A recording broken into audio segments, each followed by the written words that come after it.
Happy Casual Friday, this January 27th with the sun shining brightly outside, little chill in the air for the latest edition of the Jack and Bill Show.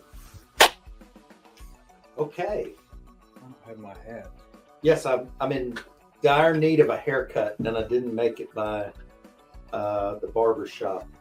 So I'm wearing my hat. Oh, here we go. Oh, thank you. Okay. This is my it's really dusty. Can you tell me what helmet that is, William? And where was it used? That's World War II Brit helmet. It's also World War One. There you go. They used that same helmet for 2 world wars. Yeah, I can tell by the It's smell. it's the same dust. Yeah. All right. Anyway. Okay. Well, what do you have in store for us today, William, for our audience? Well, this is not a good prop because we don't need this. We don't need a helmet right now. We've had we don't. Golly, this dust is everywhere. We've had a nice rally in markets, and frankly, we've needed that. Last year was tough, and we saw the stock market sell off about 19%. The bond market sold off about 14%, and everyone was fixated on inflation risk. I guess you could call it, I don't know, maybe the inflation fallout of 2022. But if I had said to anyone midsummer, I think that the markets will see through this and we could see a rally, how many would have believed me?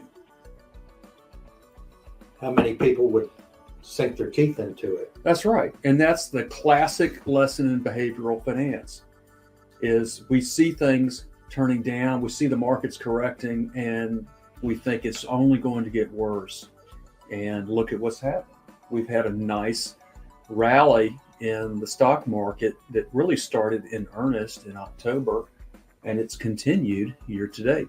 Okay, I've got to talk to our viewers again about the psychology of investing and the way the human brain works. These things that we see, read, and hear most recently, we give the greatest weighting in our brain, and then we have to fight that tendency that everyone does to extrapolate on the same path into the future. And then you get emotions that come in there. True. Namely fear and greed that drive the swings. Wesley and I were talking about that this morning. Look at Tesla. Tesla's up, I think, 30% in the last 2 days. Okay, that's after going from 380 to just a little over 108 or something like that. Well, I have a stat here. Tesla is up 44% year to date. Yeah, that's pretty amazing. The only thing that I've seen up more than that is in the crypto space. Right. So, and that's after the same thing. I think it was Sir John Templeton who said that the best time to buy is when there's blood in the streets. So I might have to bring my Viking axe up here to the office, Bill. Anyway, so a couple themes here. One is the behavioral finance aspect of this, and the markets have already begun their recovery. It's not too late. I mean, the markets can still continue this recovery, but it's so difficult to try to time going in and out of markets. It's really futile. And there are people who have got out last year, and they're waiting for the all clear. And by the time the all clear comes, you've already missed out on a lot of that upside. But it's not too late. I will say this, just an observation, that we are seeing the biggest returns year to date in those investments that got beat up the worst last year. And there is a common theme there. It's the junkier type things, the growthier names, the names that got hit the hardest on inflation risk. So if the market is seeing through the inflation and market participants are believing that inflation risks are diminishing, then those securities that got hit the hardest on inflation fears would expectedly rally the hardest. And we're seeing that. I'll throw out some other names. Well, you mentioned crypto. Coinbase is up 72% year to date. NVIDIA is up 40% year to date. Alibaba is up 35%. Tesla, we already mentioned. Zillow is up 35% year to date. But even if you don't want to venture in the growthier names, there are very high quality, solid companies out there that are still, and they're doing very well. I mean, I mentioned Amazon. Now, Amazon is a mega cap growth name, but I don't know that you can really call it a growth stock anymore. I mean, that's up 21%. No, I would say that you can. I mean, it's still a fast growing company. FedEx is up 10% year to date. B. Riley Financial Right. up 30, Bill. And by comparison, the S&P 500 is up around 6% year to date. With the broader market up a little bit more. So small caps are up more. International is up more. A lot of people, we're talking about how, Europe is dead, all this. International markets are outperforming. Emerging markets are up nicely. And then some of the safe things, that you're right. So through yesterday, the S&P 500 was up 5.8%. It's up something like 0.3%. So it's right at 6. The Vanguard total bond market is up about 3.2. Now that's telling because even longer dated bonds are up more than that. And I like to mention a well-known fund family, Dodge and Cox. They're best performing. They're a value shop. Their best performing fund is their international stock fund, up 9.5% year to date. Their income fund is up 3.7. They're balanced. That's like a 60-40 type portfolio. It's up 5.7. So 60-40 is not dead this year. But here's some things, things like, well, I like to invest for income. Vanguard dividend growth is negative 0.1% this year. Value's up 2.6%. Vanguard growth up 9.6%. So the opposite, as you said, Bill, from last year. Yep. Emerging markets up 9.1%. Real estate's up over 8%. Small caps between 8 and 9%. The Vanguard Healthcare Fund down 1.5%. That's defensive. So here's one: the ARC Innovation Fund. That ETF declined 67% last year. It's up 35% year to date. Okay. Oh, I'm sorry, 29%. It's up 29% year to date. How much did it go down last year? 67%. 67%. So that means that $1. Here's another point, though, that we've got to. This is, Roger Ibbotson and Associates talks about the volatility return penalty, because we know the difference. I can go way out there on the weeds with this, but the difference between like an annual arithmetic mean return, where you take all the annual returns, say for 10 years, add up all the numbers and divide by 10. That's arithmetic mean return. The geometric mean return is how that compounds. And the higher the volatility or the standard deviation, the greater the divergence. The geometric mean return is always going to be less. For example, if you have 2 years, this is just an educational moment. If you have 2 years of data where you go up 100% in year 1 and you lose 50% in year 2, the arithmetic mean return is, let's see, 100 minus 50 is 50 divided by 2 is 25% per annum. Yep. Well, how much money did you make? Zero. That's You correct. go up 100% and then you fall You have $1 that grows to $2, then it falls by half, and you're back with the same dollar. That's why So the geometric mean return is more appropriate for investing. it's what you put in your pocket. But let's look, and this is a problem that I have with a fund like ARC Innovation, and I would say it's not a long-term holding; it's a trade. So if you're down 67%. You've got 33 cents on the dollar now, and it's up 29. So 100,000 goes to 33,000. Okay, and then 33,000 times 1.29 gets you back to 42,570. You got a long ways to go. Yeah.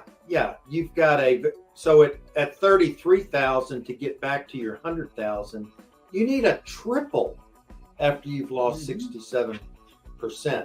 So we here at Eagle try not to invest that way. I'll show you some of the things that we've kind of liked, and we've had precious metals. Gold has been making a run. It's running after that $2,000 mark again, up almost 6% year to date. Silver's down slightly, and then there's a widely held precious miners fund. Sprott Miners is up almost 13%. And then even cyclical stocks, Bill. Ford up 14.5%. Delta Airlines, which I think is the best run airline in the world, is up 18.4%. But those are two stocks that you can buy that are trading at 6 or 7 times earnings. And I think Delta got down to 4 or 5 times next year's earnings, I think, and even AT&T. AT&T's up sharply this year, is it not? AT&T is up on the year. It's ahead of the market. It does seem like this is a market environment. Everything else being equal, this can continue. It's a market environment where there's something for everybody. That's true. The Qs are up 11.6. Not counting today. There's a widely held ETF called CALS, Cash CALS. That's up 8.17%. Now that's one where you could you've been able to have your cake and eat it as well. So that's one. If you'd have told me that CALS was up 8% this year, I would have thought, how in this market, So, well, I was having a conversation with a client on the phone today, and she asked, should we be doing anything differently? And my answer was very simple. I said, no, we don't need to be doing anything differently necessarily. I would say one of the best things we could do right now is rest in what we have, because the markets are recovering on their own. Market participants got very nervous last year. A lot of these securities were oversold. And so we're seeing the pessimism start to wane and the recovery happening organically. This is especially the case in the bond market. And so for people with bond investments, just rest, let these things recover. Prices will recover and move back towards par. You know what just came to mind, Bill? No idea. At the time, I think it was 1965, wasn't his name Hal Moore, Lieutenant Colonel? And I wasn't around then. They had McNamara, who wanted to develop this this helicopter fleet where they could move a battalion very quickly to engage the enemy. And so it was the same as Custer's Last Stand, the 7th Cav. And they went in. I'm not going to remember all this because I didn't look at it.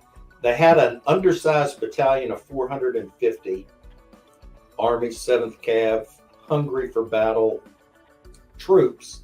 And so they go into North Vietnam, and the first bunch of them get helicoptered in there, like 80 soldiers at a time. And they came under unbelievable heavy fire. and there were 3,000 North Vietnamese regulars waiting for him. And so Hal Moore, the general, they tried to court-martial him, and then during the proceedings, they discovered that he was a fantastic American Army hero of the ages, because he would walk over to these termite mounds that were towering, the size of an SUV, stand behind it so he wouldn't get hit by a bullet, and ponder in his head what was going on and what to do about it. And he took this framework. He wound up getting promoted to general, took this framework to Harvard Business School for doing case studies in business with 3 predominant questions that we could apply to the market today. What is happening out there? What is not happening out there? Number 2. And number 3, what can we do about it? So I'm thinking the way to put that on our thinking is, what is the market discounting right now? What is it not discounting? And as your client that you spoke to with this morning said, do we need to make any changes or do anything? What can we do to improve upon our situation? What do you have to say about that? I concur.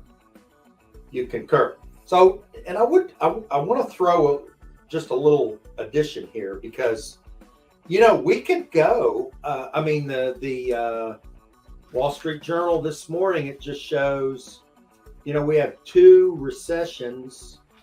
We had the huge recession where our economy, we have a $26 trillion economy now, and it declined by 30% in 1 quarter. And that was the second quarter of 2020 coming out of the pandemic. And then the very next quarter, we rebounded, 35%. And then we had all this inflation come about, and we had a pretty good economy up until the start of last year. We had 2 declining quarters in a row, and then that was because Jerome Powell and his cronies decided that they were going to start tightening in March. And oh my, did they ever, how quickly. They brought about arguably the worst bond market in U.S. history, at least since the Great Depression in the late 20s and early 30s last century. So this quarter, Q3 came in, I think 3.2%, and this fourth quarter just came in at 2.9. So we've got at first glance, it looks like we've got pretty robust growth. I mean, we had a long period of time under in the last decade or so where we were only growing at 1.5 or 2%. So, I mean, that's real GDP net of inflation. But at the same time, we're seeing huge layoffs in technology, and the market has liked that, by the way. I mean, that is cost cutting, but layoffs come because the revenues aren't going to be there, to pay these people. We've got the housing market slowing way down. So we've got this economic data reporting of lagging indicators that are behind us and look pretty good. But here's what I'd say. What is the market discounting? On February the 1st, as you've told our viewers before, do you know the Fed guy that does the forward guidance that leaks it out to the Wall Street Journal? Anyway, I forget his name. I know who you're talking about. Okay, he came out. He said, "Hey, it's going to be a 1/4 point hike when they're going to meet January 31 and make the decision February the 1st." There's no decision to make because they've already told us. It's a 98% chance it's going to be 0.25. That's after 4 3/4 point hikes in a row that decimated the bond market, then a 0.5 point hike, and now a 1/4 point hike. So the market just went ballistic, and that's what they've said. So this is what the market is saying. inflation is under control and coming down. Everything's Goldilocks, not too high, not too bad, but just right. No, the Fed has got this thing under control. We've seen CPI inflation go from 10%, decline 5 months in a row to about 6.5%. So the market is discounting that the Fed is nearly done, and asset prices have taken off again. So I would say this is one of these market rallies, Bill, where I'm kind of looking over my shoulder a little bit. Not if you're thinking, if the last year we were held hostage by runaway inflation and the Fed's response to it. So what if these? And I would just, my stinking opinion would guess that these numbers are going to continue to come down some to a point. I think that the market may be discounting things too good. So that's just perhaps. So that's like last year, everyone was critical of the Fed for being too slow to respond to inflation and not doing enough quickly enough. And no one thought the Fed could thread this needle. And that's why the recession risks were elevated, because people were saying that the Fed's behind the curve and they will continue tightening and tightening and tightening until something breaks. And that thing that would break would be the economy, as the economy would go into recession because of the higher Fed funds rate. Well, now it's looking like they may. I think people are starting to see that monstrosity of a red-tailed hawk back there soaring right behind us. I'm sorry. That's okay. So, and we tell people that when the consensus is one thing, don't be surprised when you see something else. Yes. And so the consensus was, heading into this year, recession brought about by the Fed. And with this GDP number, this 2.9% print, it's looking like the economy may be able to avert it. Or if we do go into recession, it could be very shallow and or short-lived. I think preliminary estimates for Q1 GDP growth is going to be pretty much flat. So, and hence I think, I just wonder, I'm not saying, I'm not, don't quote me on this, but I wonder if the Fed has the last laugh, if they're able to do it. We'll see. I wouldn't put a lot of confidence in that, but it's a contrarian call for sure. But we've got, that's